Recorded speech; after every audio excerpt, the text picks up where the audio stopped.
Okay, my name is Robbie Fitzwater. I'm founder of Marketing Rhythm. We help e-commerce businesses grow through email and retention marketing strategies.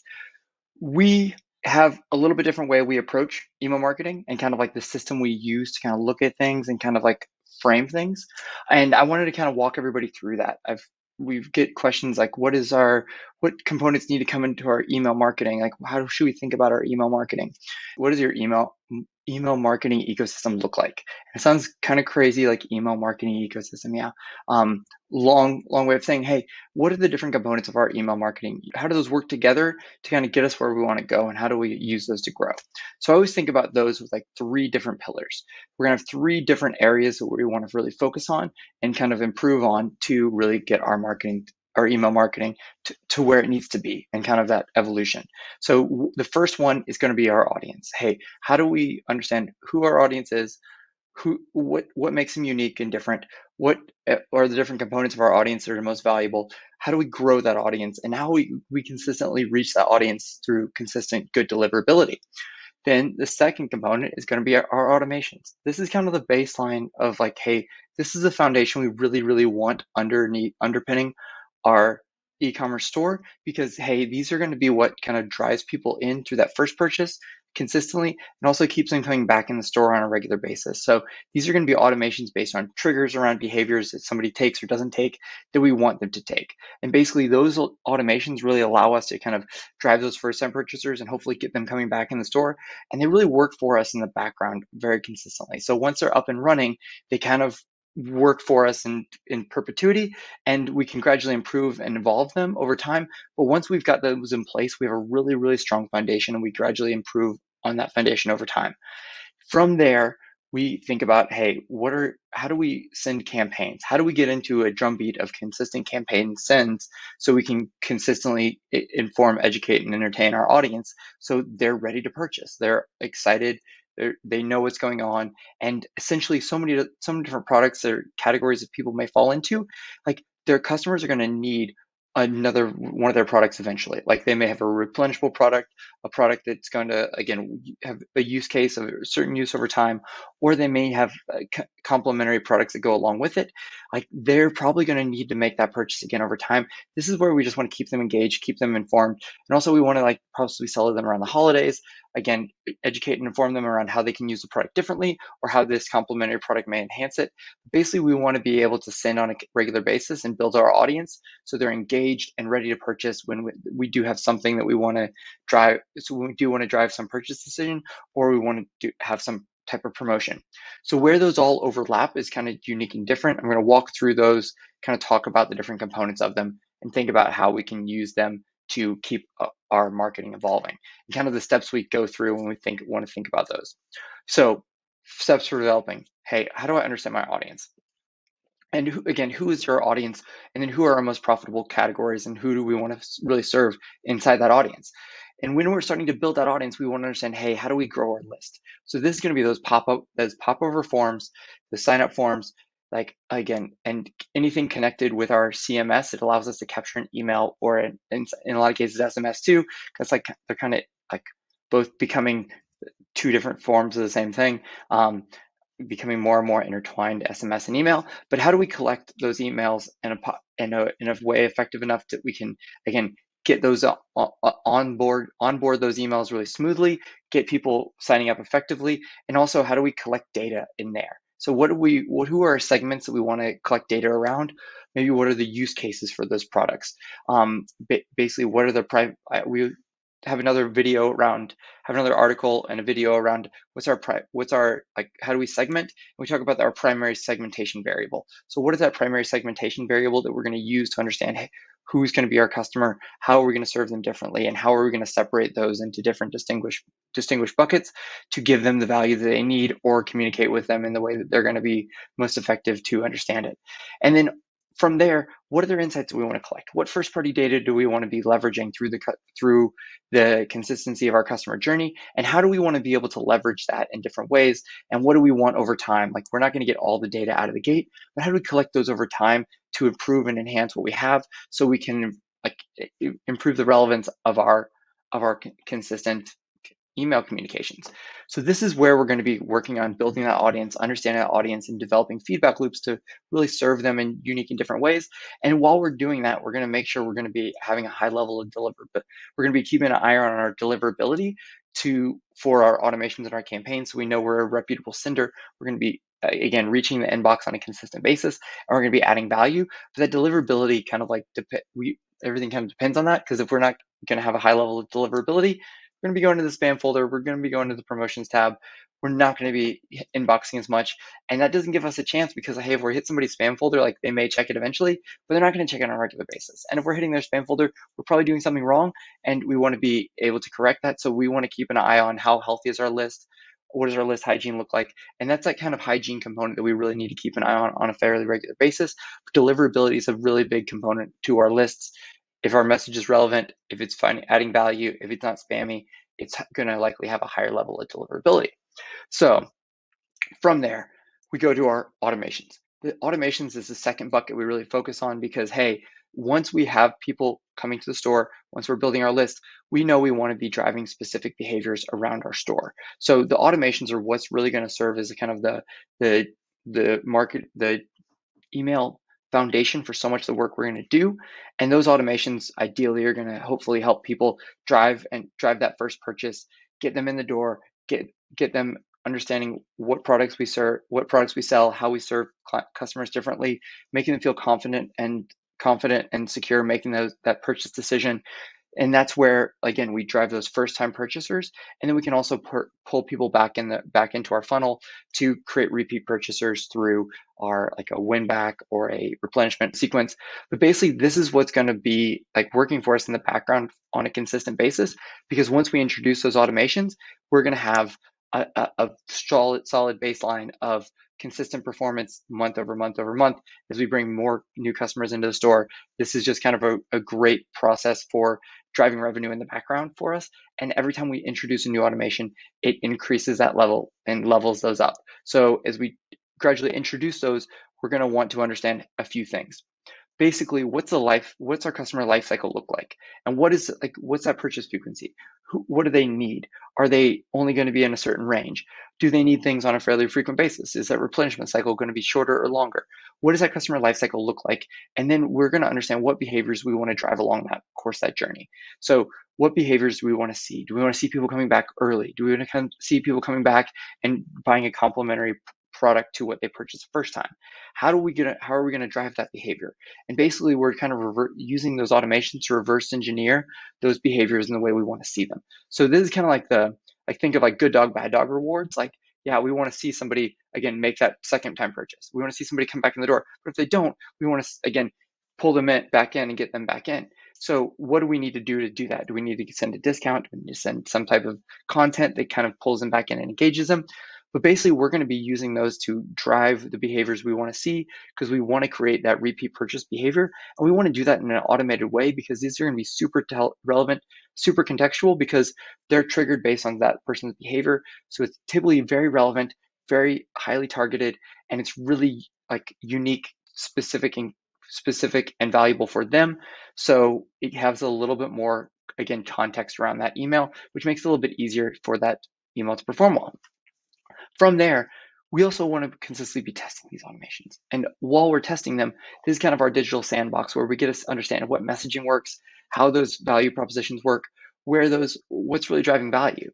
And when we get that insight, we can incorporate that into other areas of our marketing, but we want to be consistently improving and optimizing these over time, because as they improve better and perform better, we're going to be making more revenue from them. So naturally, we want them to do well. So as these improve over time, they're kind of living and breathing entities, and we can gradually kind of tweak and change these to make sure that, hey, we can see a one-to-one audience on like who's receiving this, who's not, if they're receiving this message versus this message, and we can say like a very specific apples to apples comparison. This is performing better than this is performing. What did we learn from this? How do we incorporate this more? How do we cut out what's not working and improve on what we're doing? So it gives us a lot of good insights. And when I say it's kind of like your digital petri dish, it's really nice place to test and experiment in terms of your email. As we gradually kind of like get a certain baseline level of automations built, We also want to be, again, circling back around and introducing more. So like we typically introduce those based on what we always look at as, hey, how do we gradually introduce those based on impact it's going to make on the business, so revenue, control we have over it. So how many systems is it going to use, or how much control are we going to have over that email sending? And then how much effort is it going to take?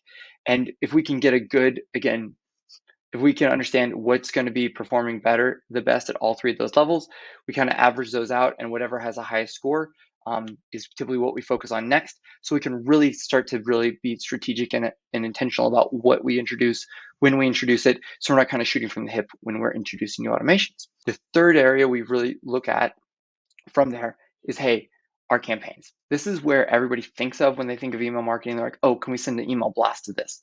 I hate the word email blast. It drives me crazy. But basically, this is where we're sending a specific message to a specific segment at a specific time. This is around again, a promotion we may be having. It may be around a new product we may be offering. This is where we're really trying to create a pipeline of communication and a drumbeat between us and our valuable segments. So we may be sending specific segments more frequently than other segments. We may be sending, again, a different purchaser in a different category more frequently than another category. This is where we're really understanding, hey, who do we need to be communicating with, on what frequency, and what's going to be adding value. We don't want to be sending to our whole list all the time. So how do we kind of chop and slice that list, and how do we send to people in segmented, targeted ways that's going to find value in it? Because if we're really broad all the time, we're not really talking to anyone at any time. So this is where we really want to build that pipeline of communication. And again, these give us a opportunity to, again, hit a specific cadence, and that may be once a week with a newsletter. It may be, again, more frequently with more frequent users. If we have a pipeline of great content that we're building for our site through our blog or for other areas, we may be sending that and distributing that. If we're introducing new items that we want to be kind of like introducing and like build a pre-order list, then we're kind of like teasing that out over time and then following up afterwards. We're building a consistent, again, stream of content to come out, and we're giving ourselves more and more opportunities to add value to that audience without burning them out. Because if they don't engage with them emails, that goes back to that deliverability component, and it's going to be hurting us. So we want to have a certain level of relevance and a certain level of value we're adding, and that's where, again, we want to be thinking about that all the time with our campaigns. For our campaigns, we're thinking, again, what's our cadence? How frequently should we be sending? And then what does our calendar look like? So we can plan for that and adjust. So we know, hey, going into the summer, we're going to be talking about something different than we're talking about in the winter. So like if I was a coffee roaster, I'm thinking about cold brew coffee in the summer, where I may be thinking about new, again, warm coffee in the winter. It's going to be different times of the year. So again, we're going to have some seasonality to it. But we also want to be hitting that consistent cadence so we can maintain that drumbeat, maintain that relevance. So when we do send to them, they don't forget who we are. And every time we do, we can add value and build that relationship. This is the next component we think about is like, hey, what does our messaging need to be like as we consistently send?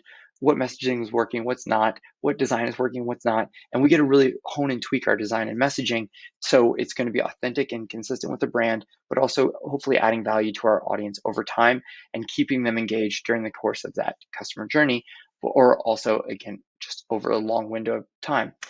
And from there, we want to understand how our content mix is shaping up.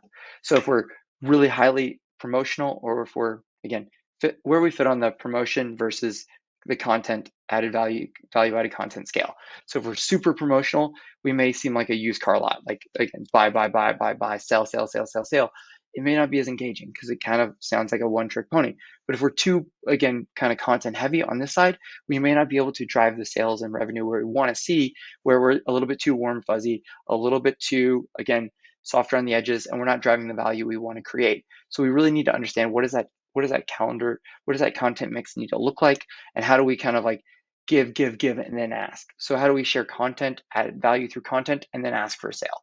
This gives us opportunities to kind of like, can not alienate that relationship, not do the same one-dimensional thing all the time, but it gives us a chance to really hone in on what's going to work. And as we know what our content mixes needs to be, we can improve on it and tweak it from there.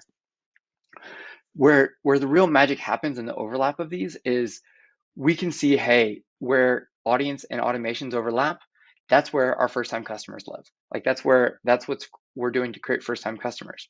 Where our where our audience and campaigns overlap, that's typically where our like high AOV customers and our engaged customers live. Those are going to be places where we can keep them engaged, keep them excited, also educate and inform them how to use the products, which also increases the average order value each time they're purchasing from us. Between automations and campaigns, this is where our repeat purchasers live. So if they're engaging in campaigns, they're engaging in automations, this is where they're kind of like, again, becoming loyal, becoming like more and more excited about the brand, and more trusting, and more like deeper into that relationship. So once we get them to where we want to get them in terms of like opening their emails through campaigns, through automations, those are typically going to be, again, repeat customers. And right in the middle of all three of these is where those high lifetime value customers live. And if we can get them into that high lifetime value category, like that's where we really win, because we're sending the right message to the right customers at the right time, and we're driving revenue, and everybody wins. And then those do overlap in understanding what insights we get from them. So again, once we have those built out, if something's successful in our campaigns, let's automate it. Let's put it into one of our automations and send it at a different cadence in our life cycle. If we're collecting data through our lists that may be valuable to trigger automations or to use in our campaigns, then let's use it. So all of these things really work well to kind of complement and supplement each other. But when we really do kind of build out that strong email marketing ecosystem, it's not just one dimensional in terms of like, hey, we're sending campaigns, we're building our list, or we're building our list, or we're automating. We're doing all three at the same time. And as we build all of those, the value from what we're getting compounds, and we're separating our revenue across those different streams. So we're not so dependent on one or the other. We really kind of like set ourselves up for success and kind of like investing in our retirement through our automations, where we're like, it's not the sexiest work all the time, but it drives a lot of revenue, and it gives us a consistent baseline that we can level up over time. And again, our campaigns allow us for really strong, again, revenue growth at different intervals, where if we do have like a sale event or promotional event, we could drive a lot of revenue really quickly, and it gives us opportunity to pull that lever when we need to and want to. And then when our audience is growing, we understand them better, and it gives us a chance to do both of those. Again, send automations and send campaigns to a relevant group. And when we think about kind of like how those all fit together, it really works well to kind of illustrate where we need to place our bets, where we can focus our attention. And once we've done kind of like gotten all those 9 steps to kind of fill out this system, we can really keep evolving it, keep improving. And that's where the real magic starts happening, because then we can get really strategic and really targeted with what we do. But from there, if you guys have questions, let me know. Again, I know this can get really complicated really fast, but hopefully it was fun. Like, I always think about this as kind of like a entertaining process to think about, because hey, we're building out our automations, we're building out our campaigns, and when we do this really well, it works really effectively to grow a business, and we have predictable recurring revenue from predictable recurring customers. So hope you all have a great day, and we'll see you guys around. Bye-bye.